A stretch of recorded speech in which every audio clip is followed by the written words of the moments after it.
नमस्कार। आज इस एक्सप्लेनर में हम जेएल फुएंतेस की लिखी हुई बेहद मशहूर कहानी अ लेटर टू गॉड की गहराइयों में उतरेंगे। देखिए, ये कोई आम चिट्ठी या आम किस्सा नहीं है। ये विश्वास, मासूमियत और इंसानी फितरत के बारे में एक बहुत ही जबरदस्त और रोचक चर्चा है। तो चलिए शुरू करते हैं। तो चलिए सीधे इसमें आते हैं। आखिर क्या होता है जब किसी बेहद परेशान इंसान की तरफ से सीधे गॉड यानी भगवान को लिखी गई चिट्ठी का सच में जवाब आ जाए? ये इस कहानी का सबसे बड़ा रहस्य है जो एंड तक हमें बांध कर रखेगा। कहानी की शुरुआत होती है लेंचो नाम के एक किसान से। लेंचो एक छोटी सी पहाड़ी पर रहता है। अब किसान होने के नाते उसकी आजीविका और उसके परिवार का पेट दोनों ही पूरी तरह से एक ही चीज पर टिके हैं, और वो है आने वाली बारिश। बारिश नहीं तो फसल नहीं, और फसल नहीं तो जिंदगी मुश्किल। शुरू में तो सब बढ़िया लगता है। आसमान में काले बादल आते हैं और लेंचो को लगता है कि बस अब अच्छी बारिश होगी। पर देखते ही देखते ये खुशी एक भयानक तूफान में बदल जाती है। अचानक तेज ओलावृष्टि यानी आसमान से बर्फ के गोले गिरने लगते हैं और कुछ ही घंटों में उसकी पूरी फसल तबाह हो जाती है। खेत में तबाही के सिवा और कुछ नहीं बचता। अब इस तबाही का सीधा सा मतलब क्या था? इसका मतलब था कि लेंचो और उसके परिवार के सामने भुखमरी का संकट आकर खड़ा हो गया था। ये अब लिटरली एक डू और डाई सिचुएशन थी, जिंदगी और मौत का सवाल, क्योंकि उनके पास गुजारे का कोई और रास्ता था ही नहीं। पर सच कहो तो इस सबसे मुश्किल घड़ी में भी लेंचो टूटता नहीं है। उसके अंदर गजब की मासूमियत है और एक अटूट विश्वास है। उसके दिमाग में ये बात बिल्कुल क्लियर है कि चाहे जो हो जाए, कोई ऊपर वाला है जो उन्हें इस बर्बादी से बचा लेगा। एक ऐसी शक्ति जो उन्हें हारने में ही देगी। और इसी अटूट विश्वास के चलते वो एक बेहद ठोस कदम उठाता है। वो उठाकर सीधे भगवान को एक चिट्ठी लिख डालता है और उसमें वो पूरे 100 पैसों की मांग करता है।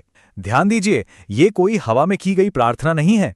ये एक सटीक अमाउंट है जो उसे अपने परिवार का पेट भरने और अगले साल के लिए खेत में फिर से बीज बोने के लिए जरूरी था। और सबसे हैरान करने वाली बात तो उस लिफाफे पर लिखा पता था।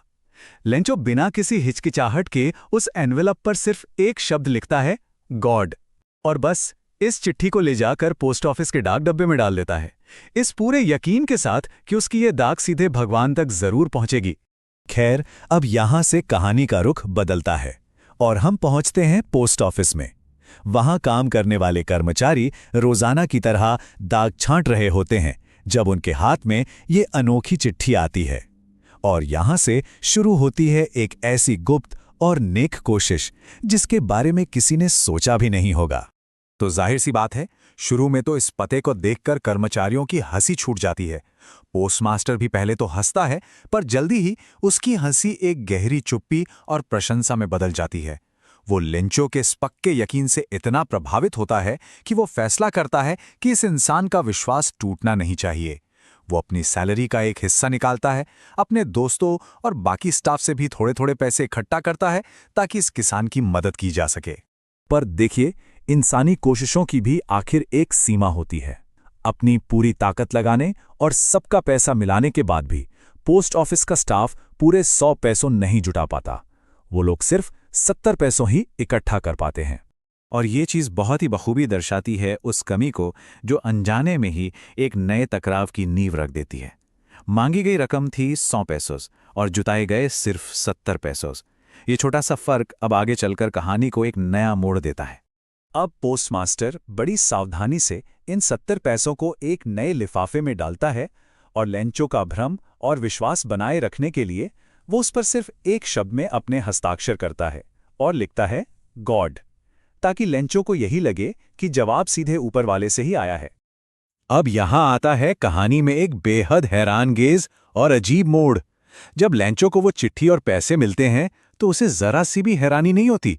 वो इतना कॉन्फिडेंट था कि पैसे तो आएंगे ही, लेकिन जैसे ही वो पैसे गिनता है, उसकी खुशी के बजाय उसे फौरन गुस्सा आ जाता है। यही है इस कहानी की सबसे खूबसूरत ड्रामेटिक आयरनी।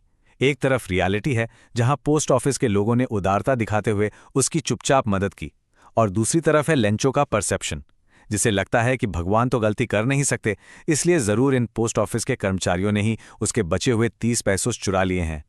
मतलब जिसने मदद की वही चोर बन गया। और इसके बाद लेंचो क्या करता है, वो फौरन भगवान को एक और चिट्ठी लिखता है। इसमें वो कहता है कि भगवान, मेरे बचे हुए पैसे भी भेज दीजिए, पर हां, इस बार पोस्ट ऑफिस के जरिए मत भेजना, क्योंकि ये पोस्ट ऑफिस वाले अ बंच ऑफ क्रुक्स हैं, यानी ठगों का एक गिरोह हैं। सोचिए, जिन लोगों ने अपना पैसा देकर उसकी जान बचाई, उन्हीं को वो ठग समझ बैठा है। इस अजीब और रोचक टकराव के बाद अब वक्त है थोड़ा पीछे हटने का और उन मूल संदेशों पर गौर करने का जो इस घटनाक्रम के पीछे छिपे हैं। आखिर ये चिट्ठी और इसका जवाब हमें सिखाता क्या है? तो सबसे अहम बात यह है कि ये एक्सप्लेनर हमें दो बहुत ही पावरफुल बातें समझाता है। पहली ये कि विश्वास और उम्मीद सच में किसी को भी मुश्किल से मुश्किल वक्त में खड़े रहने की एक अपार शक्ति दे सकते हैं, और दूसरी ये कि इस दुनिया में बिना शर्त वाली इंसानी दयालुता आज भी मौजूद है, भले ही उसके बदले में कोई शुक्रिया ना मिले या उसे बिल्कुल पहचाना ना जाए। इस पूरे विश्लेषण को खत्म करने से पहले एक बड़ा सवाल पीछे छूट जाता है, जिस पर सोचना जरूरी है।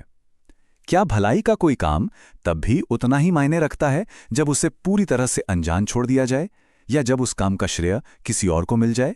ये एक ऐसी कहानी है जो उम्मीद, विश्वास और इंसानियत की गहराइयों पर विचार करने के लिए मजबूर करती है। इसे जरूर सोचिए, और इस सफर में आज के लिए बस इतना ही।